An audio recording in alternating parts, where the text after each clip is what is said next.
Mishnah Vav. Ha'omer sheyesh bo satayim ushchacho eno shikha. Shene ha'omarim ubahem satayim Rabban Gamliel omer leba'al habayit ha'chachamim omerim ya'alim. Amar Rabban Gamliel וכי מרו העומרים יופי כוח של בעל הבית או רק כוחו? אמרו לו, יופי כוחו. אמר להם, ומה אם בזמן שהוא עומר אחד ובו סטיים ושכחו אין לו שכחה? שני עומרים בהם סטיים אין לו דין שלו שכחה? אמרו לו, לא. אם אמרת בעומר אחד שהוא כגדיש, כלומר בשני עומרים שהם ככריכות, avant que de traduire cette Mishnah, il faut rappeler que dans la Mishnah précédente, on avait dit que le din de Shikha, qui concerne ce qui a été oublié par celui qui récolte et qui doit laisser au pauvre parce qu'il a oublié, 2 sont pour le pauvre, 3 sont pour le Ba'al Bayt. La Mishnah de nous dire Ha'omer sheyesh bo satayim. Il faut savoir que le din de Shikha, il est et pour ce qui a déjà été coupé, c'est des épis qui s'appellent Haomer, et pour des épis qui n'ont pas été coupés qui s'appellent Kama. Ça veut dire que si jamais on a oublié même de couper, il y aura aussi un din de Shikha. Ça veut dire que si on a oublié de couper 2, il y a un din de Shikha. Si on a oublié quand on a coupé de prendre avec soi 2, ça s'appelle Shikha. Si on a laissé, quand on les a coupés, 3, on aura le droit de revenir les prendre. Le propriétaire, ça ne s'appellera pas Shikha. Et si on en avait laissé 3 debout, on aura aussi le droit de reprendre. Nous dit la Mishnah, si jamais il y avait un petit tas où il y avait 2 CA, ça veut dire que la personne, elle a laissé, normalement, ce qui, 1 ou 2, aurait dû être considéré comme Shikha, mais ça a un volume énorme. Il est marqué dans les commentateurs, c'est à peu près 26 litres. Donc c'est énorme. Il a laissé un amoncellement qu'il est considéré comme un tas, et pas 2 ou 3, mais qui fait 26 litres, donc c'est énorme. Il n'est pas considéré comme shikha. Autrement dit, bien que normalement 1 et 2 omarim c'est shikha, mais il y a des cas où un omer qui est énorme, c'est pas shikha. Pourquoi? Parce qu'il ne s'agit pas seulement de quantité unitaire, mais de quantité volumique. Et si Mehmet a oublié un omer mais qu'il est énorme, du moment que cela t'occasionne, entre guillemets, un manque à reprendre, cela aussi déroge à ce qui s'appelle les conditions de Shikha. Shne omarim ubaim satay, mais s'il y a 2 omarim, ça veut dire 2 amoncellements, et que les 2 ils sont satay. Autrement dit que s'il y en a un qui est de satay, de 26 litres, alors tu peux venir le reprendre. S'il y en a 2, là, il y a mahloket. Rabban Gamliel dit la Ba'al Bayt, tu peux venir le reprendre. Pourquoi? A priori, la logique de Rabban Gamliel est simple. C'est que l'important, c'est le volume. Hachami Omrim La'anim. Hachami dit non, c'est pour les pauvres. A priori, c'est le même volume. Amar Rabban Gamliel te dire Hachami.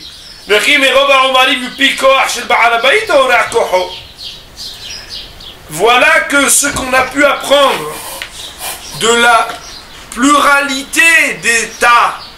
Est-ce que plus il y a de tas, plus c'est avantageux pour le Ba'al Habayit, pour le propriétaire, ou moins c'est avantageux pour lui? Amroulo, youpi koho. C'est vrai qu'il est amélioré et embelli la force, le koah du propriétaire. Pourquoi? Parce qu'on sait que s'il y a 3 épis, 3 amoncellements, c'est pour le propriétaire, alors que s'il y en a 2, c'est pour le pauvre. Donc plus on a, pour un même volume a priori, plus ça devrait être avantageux pour le propriétaire, n'est-ce pas?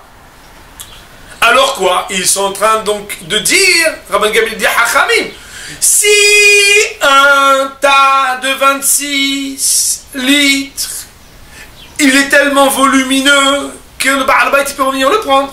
Quand il y en a 2, n'est-ce pas, a priori, a fortiori, que ben mettre le Ba'al Bayt peut revenir le prendre? Amar Lahem, il a répondu.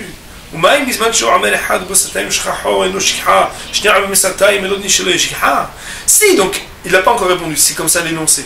Si déjà, quand il y a un seul Omer, et qu'il y a Satan, il y a un gros volume, et qu'il a oublié, il peut revenir le prendre parce que c'est pas Shikha.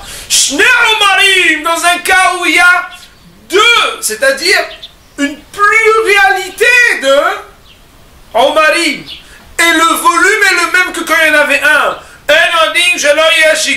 N'est-il pas juste justement que pour honorer le fait que la multiplicité des Omarim avantage normalement le propriétaire? Ici aussi, ça doit l'avantager.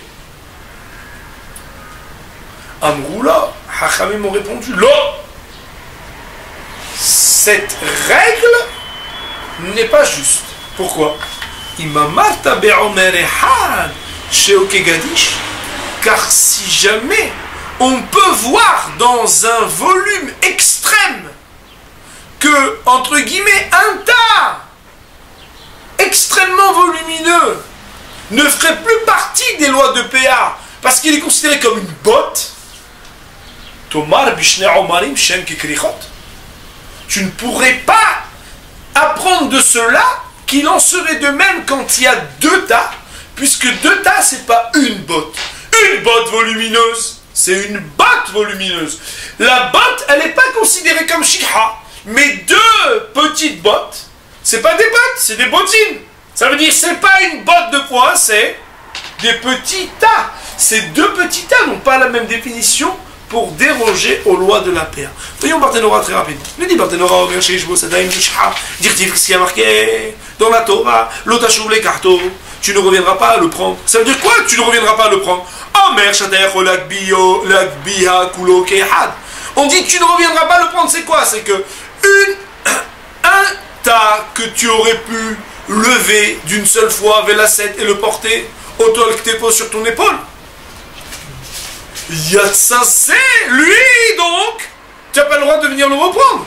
Mais celui-là qui est sa taille, qui est énorme, un volume énorme, il est exclu chez le sa taille. Tu ne peux pas le prendre d'une seule fois. Autrement dit, quand est-ce qu'on te dit que ce que tu as oublié, c'est oublié pour les pauvres? Ben, c'est quand tu peux ne pas l'oublier. Mais celui-là, même si tu veux avec tes épaules, tu peux essayer autant que tu veux, tu es obligé de revenir. Quand tu es obligé de revenir, la Torah ne t'a pas imposé que dès que c'est lourd, alors tu dois donner aux pauvres. Non. Là où tu aurais pu le prendre et tu l'as oublié, ça s'appelle un oubli. Mais là où tu es obligé d'oublier, parce que non, mais tu as oublié, non, j'ai pas oublié, mais j'ai des épaules, je peux pas prendre tout. Là, les ma'aseh, il n'y a pas d'une shikha.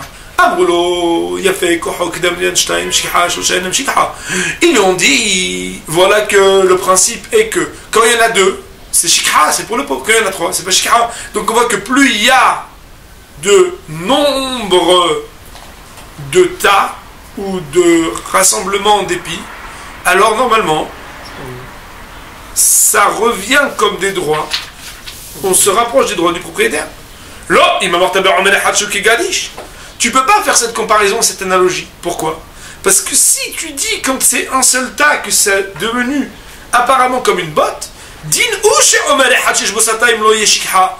juste que Béhémet, un seul Omer, un seul tas qui fait un gros volume, il s'appelle pas Shikha. Pourquoi? Mais parce que c'est devenu une botte, c'est plus devenu un tas. Et comme un tas c'est petit et une botte c'est énorme, qu'il est énorme, Béhémet, c'est plus défini dans la Torah comme Shikha.